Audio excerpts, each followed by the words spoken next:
Hey guys, what's going on? I thought with all the academy teams that have been announced, Astralis Talon, Na'Vi Jr. I guess for a while now, Young Ninjas a bit more recently, I thought now would be a good time to check in on them, and what better team to look at than the newest in that regard, Mouz NXT.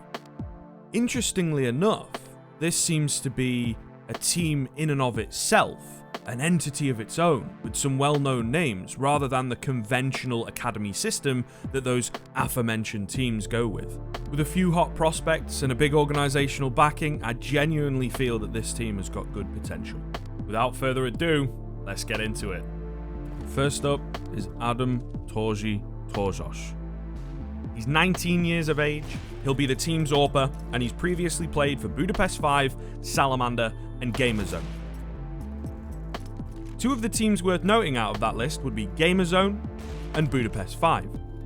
Gamerzone, because it was where he started, but also because they were able to get the leg up against MIBR back at the V4 Festival in 2019. He picked up a few clutch moments here and there, and it pricked some ears up, so to speak.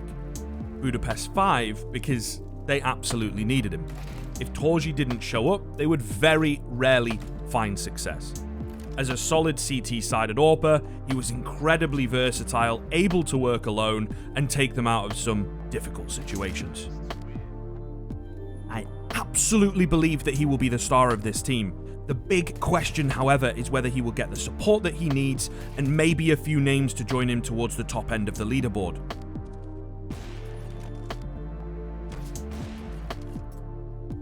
Next up is 21-year-old John De Castro, also known as JDC, and he will be fulfilling the second entry role.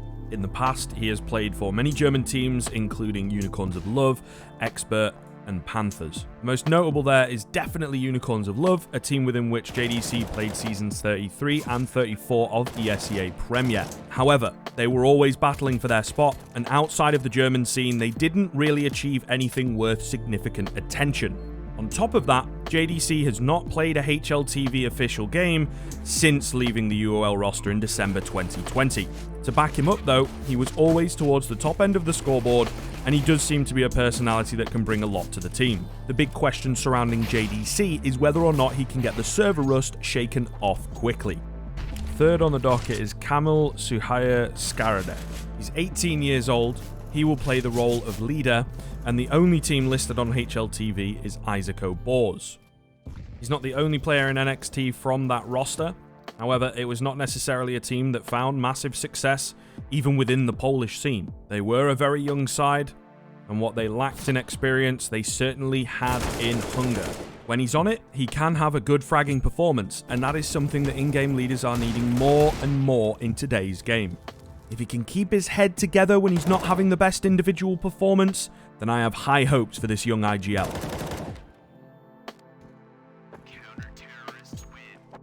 His Polish brethren and past teammate is Hubert Szejn Światło. He's 19 years of age, he's to play the Lurker, and he also has only ever had HLTV games under the banner of Isaaco Boars. He is most certainly in the perfect role with a clutch stat of plus 33. Able to keep cool under pressure and capable on his lonesome, Szejn is a player that you can never count out of a fight. I've already touted Torzsi as the star, but this man might be a close second. Last up is Dorian XertioN Berman. He's 16 years old, he will be playing the role of second entry, and he has previously played for OL. You could be forgiven for not knowing who Oompa Loompa are, as they've only played a few Cash Cups, one of which they did win. He of course hails from Israel, and we are seeing an awful lot of Israeli talent break through to the top levels, such as Flame Z and Spinks. XertioN has played in the FPL Challenger circuit for over 6 seasons, with his highest placing being third in Season 41. Possessing a clean spray control and youthful confidence, XertioN has the potential to deliver.